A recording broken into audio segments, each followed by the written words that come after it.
여러분 안녕하십니까? 11월 14일 금요일 뉴스투데이 시작합니다. 경기 부천의 한 전통시장 안에서 화물차가 돌진해 2명이 숨지고 19명이 다쳤습니다. 화물차 운전자는 급발진을 주장하고 있는데 경찰은 페달 5조작으로 사고가 난 걸로 보고 정확한 원인을 조사하고 있습니다. 이혜선 기자입니다. 어제 오전 10시 55분쯤 경기 부천 제1시장 입구 근처.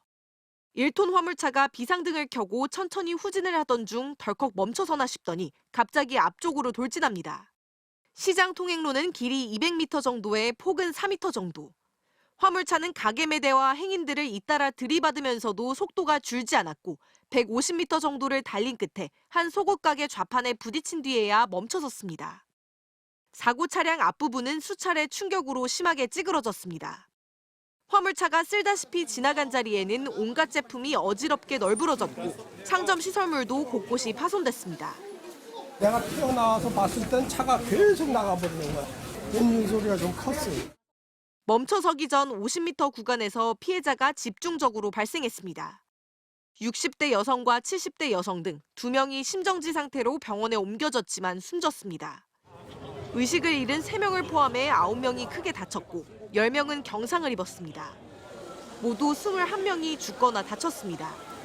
부상자 대부분은 시장 상인과 손님들로 주로 70대 이상 고령층이었습니다. 비명 소리가 막 사람들이 막 살려달라고 막 소리 나지. 저는 건물이 무너진 줄 알았어요. 근데 보니까 차가 저쪽에서 막 급하게 오시더라고요. 67살의 화물차 운전자는 현장에서 경찰에 긴급 체포됐습니다. 사고 당시 음주 상태는 아니었고 간이 검사에서 마약 성분도 검출되지 않았습니다. 운전자는 급발진을 주장한 것으로 알려졌습니다. 시장 쪽으로 돌진한 걸로 지금 현재까지 파악된 걸로는 그렇습니다. 지금 급작지 여기는 정확하지 않기 때문에. 운전자는 경찰 조사에서 차량이 속도감이 있다 보니 정신이 없었다, 경황이 없었다고 진술한 것으로 알려졌습니다. 경찰은 화물차 브레이크 등이 들어오지 않은 CCTV 영상을 토대로 페달 5조작을 사고 원인으로 보고 구속영장을 신청해 정확한 사고 원인을 규명할 방침입니다. MBC 뉴스 이혜선입니다. 내란 가담 혐의를 받는 박성재 전 법무부 장관이 다시 한번 구속을 면했습니다. 법원은 여전히 혐의의 다툼의 여지가 있고 증거인멸 우려가 있다고 보기 어렵다고 밝혔는데요. 내란 선동 혐의를 받은 황교안 전 국무총리의 구속도 불발됐습니다. 구승은 기자입니다. 서울중앙지법 남세진 영장전담 부장판사가 내란 중요임무종사와 직권남용 혐의를 받는 박성재 전 법무부 장관의 구속영장을 기각했습니다. 법원의 판단에 존중하고 감사드립니다. 저희 입장은 변화가 없습니다. 남 부장판사는 종전 구속영장 기각 결정 이후 추가된 범죄 혐의와 수집된 자료를 종합해봐도 여전히 혐의에 대한 다툼의 여지가 있다고 밝혔습니다. 또 현재까지 확보된 증거와 수사 진행 경과, 일정한 주거와 가족관계, 경력 등을 고려하면 증거를 인멸하거나 도망할 염려가 있다고 보기도 어렵다고 설명했습니다. 내란 특검이 한 차례 구속영장 기각 이후 추가 압수수색과 관련자 조사를 거쳐 영장을 재청구했지만 법원에서 또다시 받아들이지 않은 겁니다. 특검은 특히 12.3 비상계엄 해제 이후 열린 당정대 회의 논의사항이 담긴 박 전 장관의 업무 수첩과 휴대폰 포렌식에서 찾은 권한남용 문건 관련 파일 등을 제시하며 박 전 장관이 계엄을 정당화하려 했다고 주장했습니다. 하지만 박 전 장관은 위법한 지시가 없었다는 입장을 고수하면서 최후 진술을 통해 계엄을 막으려 했는데 막지 못했다, 피해를 끼쳐 죄송하다고 말한 것으로 전해졌습니다. 특검팀은 추가 조사 없이 박 전 장관을 재판에 넘길지 검토할 것으로 보입니다. 이런 가운데 황교안 전 국무총리도 구속을 면했습니다. 서울중앙지법 박정호 영장전담 부장판사는 구속의 필요성이 부족하고 도주나 증거인멸 염려 등 구속 사유에 대한 소명도 부족하다고 영장 기각 사유를 밝혔습니다. 황 전 총리는 계엄 당일 SNS에 우원식 국회의장과 한동훈 전 대표를 체포하라는 등의 글을 올리며 내란을 선동한 혐의로 그제 체포됐습니다. 특검팀은 황 전 총리가 체포를 거부하며 자택문을 걸어 잠그고 SNS에 압수수색 영장을 발부한 판사 이름을 게시한 것을 두고 공무집행방해와 수사방해 혐의를 추가해 구속영장을 청구했지만 신병 확보에 실패했습니다. MBC 뉴스 구승입니다. 대장동 항소 포기 논란 속에 사의를 표명한 노만석 검찰총장 직무대행이 오늘 비공개 퇴임식을 갖습니다. 수시로 많이 부대껴왔다며 현 정부에 외압이 있었다고 해석될 수 있는 말을 해 논란이 되고 있는 가운데 퇴임사를 통해 밝힐 입장이 주목되고 있습니다. 이혜리 기자입니다.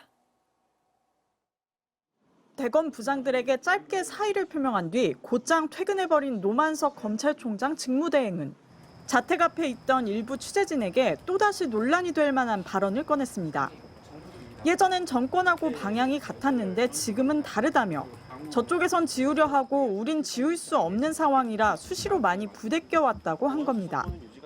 윤석열 정부 때는 정권과 검찰의 방향이 같았는데 이재명 정부 때는 방향이 달라 외압이 있었다는 것처럼 해석될 수도 있는 대목이었습니다.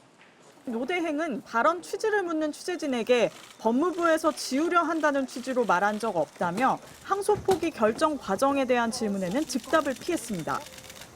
자신의 거취 문제로 검사들이 일을 못하면 안 된다고 생각해 사의를 표명했다고 했지만 검찰 내부에선 무책임한 지휘부를 향한 불만이 잦아들지 않고 있습니다.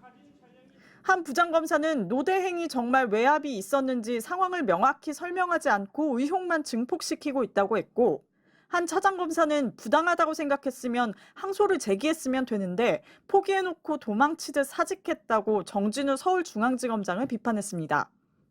검찰 내부망엔 부끄러운 줄 알라, 더 이상 추한 모습을 보고 싶지 않다고 두 사람을 직격하면서 법무부 장관은 지위에 걸맞게 진상을 제대로 밝히라고 요구하는 글이 올라왔습니다. 정성우 법무부 장관은 법무부의 반대로 항소를 못했다는 수사팀의 주장은 객관적 사실에 근거한 게 아니라며 특검이든 국정조사든 국회의 결정을 수용할 수 있다고 반박했습니다. 그러면서 일부 검사들의 집단 행동이 적절한 것인지도 검토하겠다고 밝혔습니다. 개별 사건의 항소 포기의 적정성 여부는 검찰 내부에서 논의해도 전 충분하다고 생각합니다. 이런 문제를 갖고 집단 행동을 하고 검찰 조직 전체의 어쨌든 지휘력을 상실시키는 것은 매우 부적절하다고 좀 보고 있고요. 노만석 총장 대행의 퇴임식은 오전 비공개로 열릴 예정입니다. MBC 뉴스 이혜리입니다. 1,475원. 어제 기록한 원달러 최고 환율입니다. 환율 상승 움직임이 심상치 않게 돌아가자 이젠 1,400원대 환율을 받아들이고 그에 맞는 경제 정책을 펴야 한다는 지적도 나오고 있습니다. 개인 투자자의 미국 주식 투자가 늘면서 달러 수요가 급증한 것도 환율 상승의 요인으로 분석되고 있습니다. 남효정 기자입니다. 서울 남대문 시장의 환전소. 미국 돈 1,000달러를 바꾸러 온 한 70대 여성은 살 때보다 환율이 올라 11만 원 정도의 환차익을 받습니다. 우리는 좋다고 그래 방문 사람들은 좋은데 원화 가치가 떨어지자 외국인 관광객들은 여행 물가가 싸졌다며 좋아합니다. 일본 또 미국 그런 데 많이 들어오세요. 반면 미국 유학생들은 자고 나면 오르는 환율이 무서울 정도입니다. 다음 학기 학비를 350만 원가량 더 내게 생겼습니다. 8월 4일쯤에 입국을 했는데 그때는 환율이 1,300원 중반대여가지고 지금이랑 비교하면은 같은 금액인데도 학비 차이가 좀 많이 나는.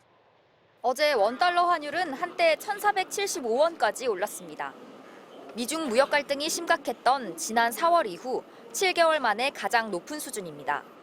달러를 사려는 사람이 우리 돈 수요보다 훨씬 많기 때문입니다. 대표적인 게 미국 주식에 투자하는 서학개미들. 서학개미들은 이달 들어 10여일 만에 미국 주식을 3조 원 넘게 사들였습니다. 올해 사들인 미국 주식은 40조 원에 육박하는데 반면 같은 기간 외국인은 우리나라 주식을 8천억 원 넘게 순매도했습니다. 우리나라 주식을 사러 외국인들이 들어오는 것보다 나가는 게 많죠. 이거는 환율의 상승 요인이 됩니다.